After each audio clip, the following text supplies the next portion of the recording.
I psycho-eliminated every pet I ever adopted until I adopted a rescue pit bull that bit his face off. My name is Amber, and I'm writing this from a hospital waiting room with dried red liquid still under my fingernails. Not my red liquid, his. Let me back up. 3 years ago, I met Derek at a coffee shop in Portland. He had this smile that made you forget your own name. Dark hair, green eyes, wore flannel in a way that didn't look like he was trying too hard. Bought my coffee without asking, which normally would have annoyed me, but something about the way he did it felt different. We talked for 4 hours straight. He told me about his job as a software engineer, his family in Boston, his dream of building a tiny house in the woods.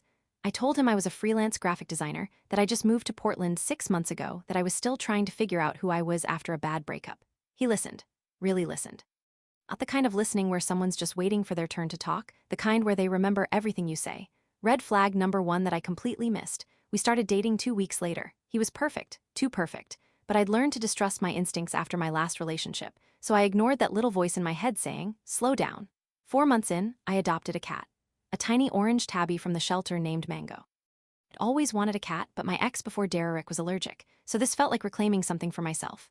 Derek seemed fine with it, said he loved cats, even bought Mango toys and fancy food. 2 weeks later, Mango was gone. I came home from a client meeting and found the window wide open. My 3rd-floor apartment window that I never opened more than a crack because I was paranoid about exactly this. Derek helped me search the neighborhood for hours. He made flyers posted on every lost pet page, held me while I cried myself to sleep. These things happen, he said, stroking my hair. Cats are curious. She probably just wandered off. But Mango wasn't that kind of cat. She was timid, afraid of everything. She wouldn't have jumped out a window 3 stories up. I tried to tell Derek this, but he just kept reassuring me we'd find her. We never did. I was devastated for months.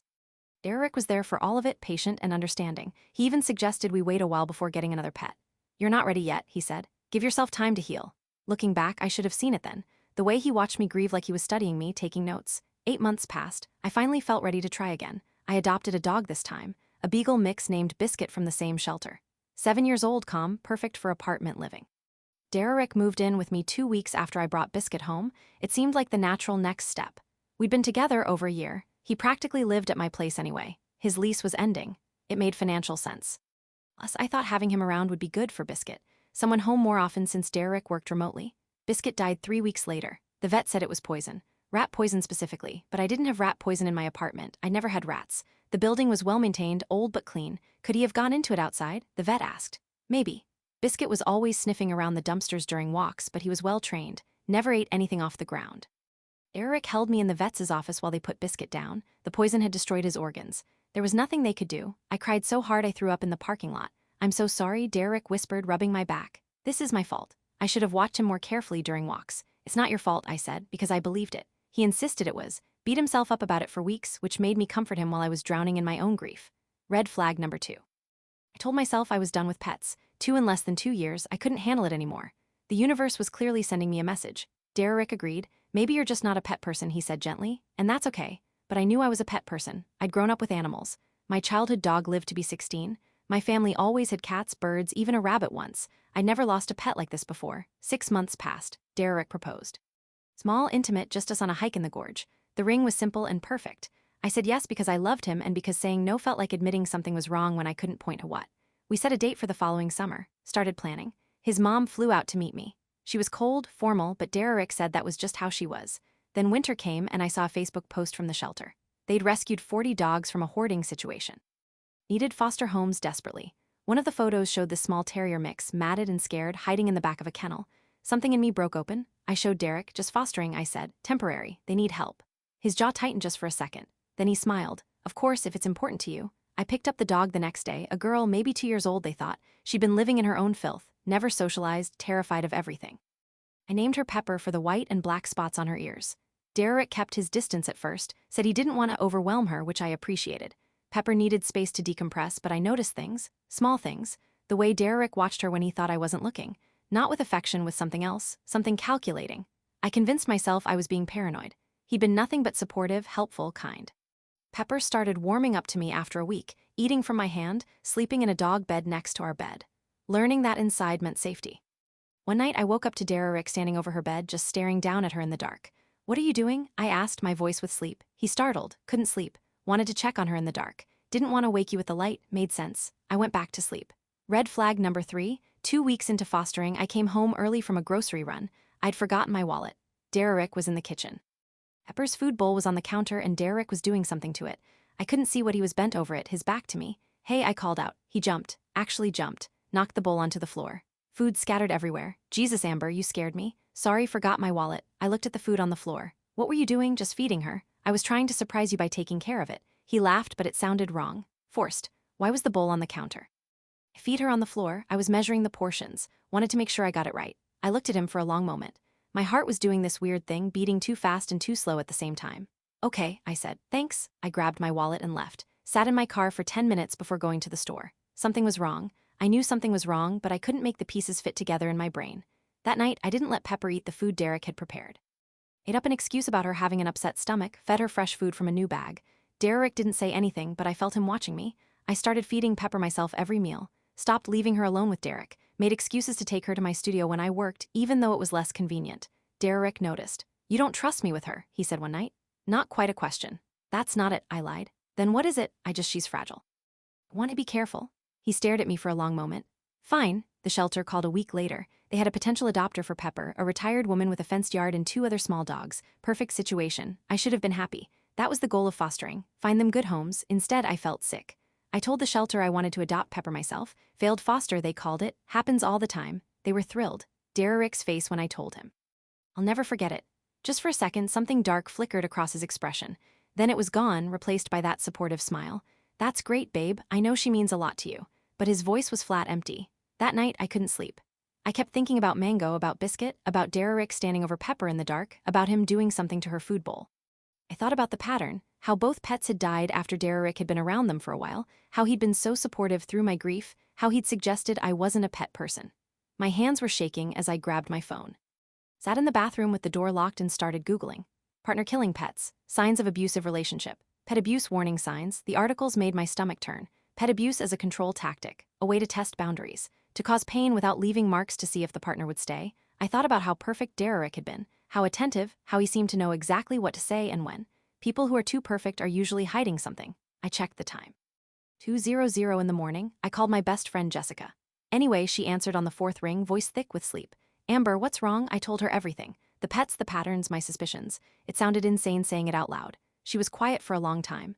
Come stay with me, she finally said. Tonight, right now, bring Pepper. I can't just Amber, listen to yourself. You're scared of your fiancé. Come here, we'll figure it out in the morning. But I didn't go because a part of me still didn't believe it. Couldn't believe it. Derek loved me. He was going to be my husband. I was just stressed and paranoid. And Pepper started getting sick 3 days later, vomiting, not eating, lethargic. I took her to the vet immediately. Didn't tell Derek I was going, just grabbed her and left while he was in a meeting. Vet ran tests, found nothing conclusive, said maybe she ate something she shouldn't have, gave me medication and told me to watch her closely. I didn't let Derek near her food after that, prepared everything myself, kept her with me constantly. She got better, started eating again, playing, acting normal. Derek acted normal too normal, like he was performing. Every gesture felt rehearsed. I started looking for apartments, told Jessica but no one else. Checked listings during lunch breaks, calculated how much I'd need for a deposit. The problem was the lease. Derek and I had just renewed for another year, both our names on it. Breaking it would cost thousands I didn't have. I needed proof, something concrete, not just a feeling in my gut. So I ordered nanny cams, small ones disguised as phone chargers and picture frames. Set them up around the apartment when Derek was at his weekly poker night with his coworkers. I felt insane doing it, like I was the crazy one. Maybe I was. The first 2 weeks the cameras showed nothing, just normal life. Derek working, walking around, watching TV. Then one afternoon I was at a client presentation. Got a motion alert on my phone from the camera in the kitchen. I pulled up the feed on my phone under the table. Derek was standing at the counter. Pepper was in her crate in the living room where I had left her. He had her food bowl and a small brown bottle.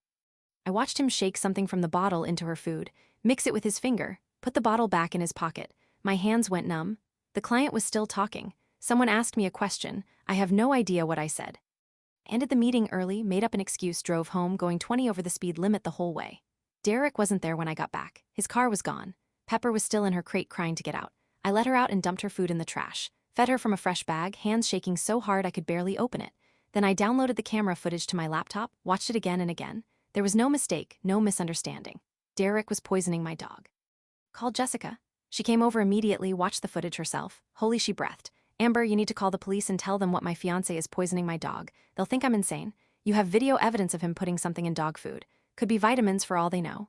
Supplements, I need more. What you need is to get out of here. She was right. I knew she was right, but I also knew Derek. If I just left, he'd come after me. He'd find me. He'd been so careful, so methodical.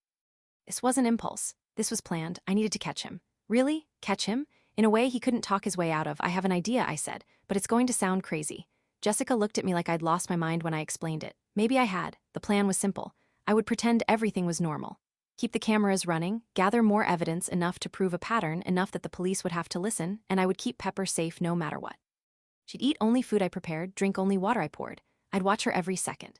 Derek came home that evening acting normal, asked about my day, kissed my cheek, played with Pepper for the cameras. I smiled and chatted and pretended I hadn't watched him try to poison her 4 hours earlier. It was the hardest thing I'd ever done. Over the next week, I caught him 3 more times, always when he thought I was out or busy, always careful, always with that same brown bottle. I had Jessica look up the footage. She had a friend who was a vet. They thought it might be antifreeze, small doses, enough to make the pet sick slowly. Avoid suspicion. Amber, this is enough, Jessica said after the 4th video. Go to the police now. But I'd started researching, read about cases like this, how hard they were to prove, how often the abuser got away with it because the victim didn't have enough evidence because prosecutors didn't think pet poisoning was worth their time. I needed him to confess to say it out loud where I could record it, so I set a trap. I told Derek I had to go to a conference in Seattle. 3 days last-minute invitation. Couldn't turn it down. What about Pepper? He asked too casual. I'll board her. That place in Beaverton you liked? I can watch her. You sure? I know you're busy with work. I want to really make up for you, no biscuit. His eyes got all soft and sad. I've been thinking about it a lot. How I failed you then. Let me do this. I wanted to throw up. Instead, I smiled. Okay, thank you. That means a lot. I didn't go to Seattle. I went to Jessica's apartment with Pepper. Set up a laptop to monitor all the cameras. Waited. Derek spent the first day acting normal, working, making food, watching TV. The second day, he started searching my things. Went through my dresser, my computer, looking for something. The third day, he brought someone to the apartment. A woman, tall, blonde, confident. They sat on my couch drinking wine and laughing. I recognized her from his phone. His coworker, Emma, the one he'd mentioned a few times, said they were just friends. They weren't acting like friends. I watched them kiss, watched him lead her to our bedroom, watched him close the door. Jessica put her hand on my shoulder. Turn it off. You don't need to see this, but I kept watching because I needed to know. Needed to see who Derek really was. They came out an hour later. Emma was getting dressed, talking about something. Then Derek said it. She'll never know, she's an idiot. Kept adopting animals even after I killed the first 2. Some people just refused to learn. My blood turned to ice. Emma laughed. You're terrible, those poor animals. They're just animals, and she was getting too comfortable, too independent. The pets made her happy. Can't have that. What about the new one? Giving it time. Don't want it to be too obvious. But once we're married, I'll get her isolated. Pregnant, maybe? Then it won't matter. She won't be able to leave. Emma kissed him. You're so bad. I love it. Jessica was recording it on her phone, the whole conversation. That's enough. She said, we're calling the police now, but I was already thinking ahead. Derek had just confessed to murder. 2 counts and conspiracy for a 3rd. Plus the cheating, plus whatever else was on those recordings. He thought he was so smart, so careful. But he gotten cocky, made the one mistake all narcissists make eventually. He underestimated me. I called a lawyer before I called the police. Got advice, documented everything, timestamps, dates, vet records, the videos, the audio confession. Then I called the police and reported animal cruelty with evidence. It took them 3 days to arrest him.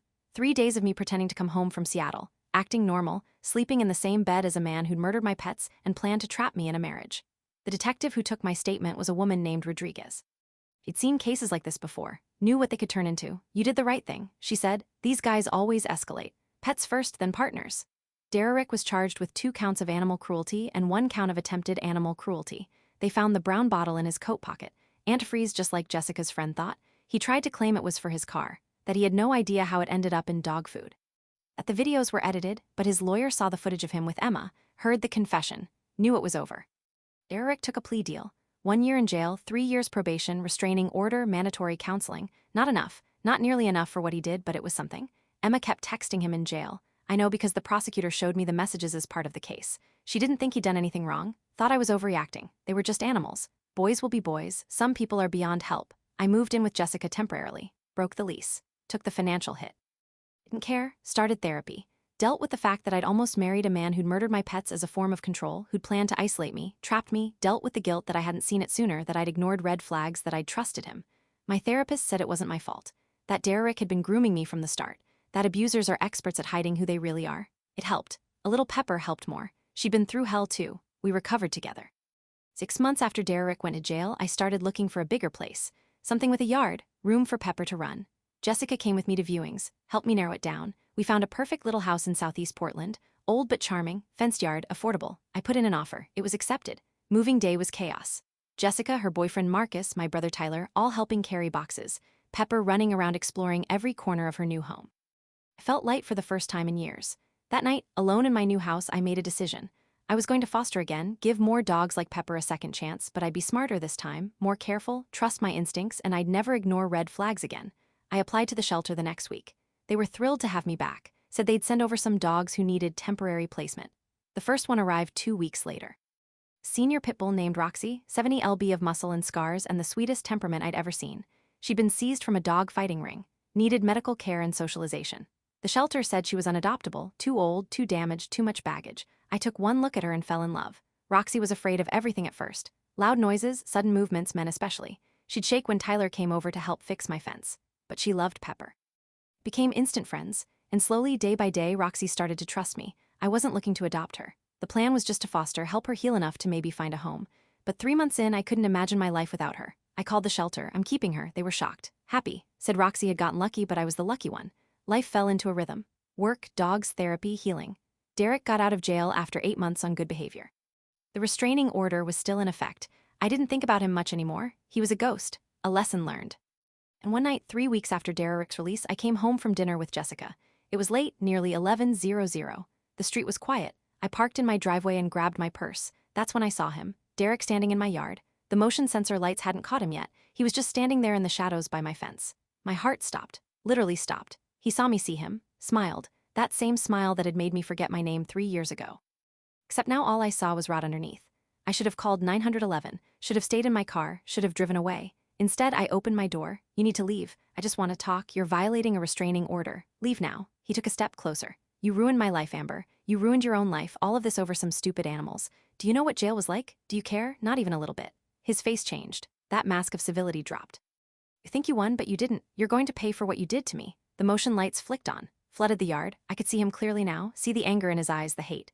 He had something in his hand. I couldn't tell what, something metal glinting. Derek, leave or I'm calling the police. Call them. I'll be inside your house before they get here. And those dogs you love so much. I'm going to make you watch. My hand was already on my phone, finger on the emergency call button. But then I heard it, a sound from inside my house. Low and deep. Barking, Roxy's bark, different from her normal bark. Deeper, dangerous. Derek heard it too. What the hell is that? That's your worst nightmare if you don't leave right now. He laughed. A dog? You think a dog scares me? I've killed 2 of yours already. The barking got louder, closer. Then the dog door, the one I'd installed last month, banged open. Roxy came through like a missile. 70 lb of muscle and fury, and every bit of trauma from that fighting ring channeled into pure protective rage. Derek had time to raise his arm. That was it. Roxy hit him chest high, knocked him flat on his back, went straight for his face.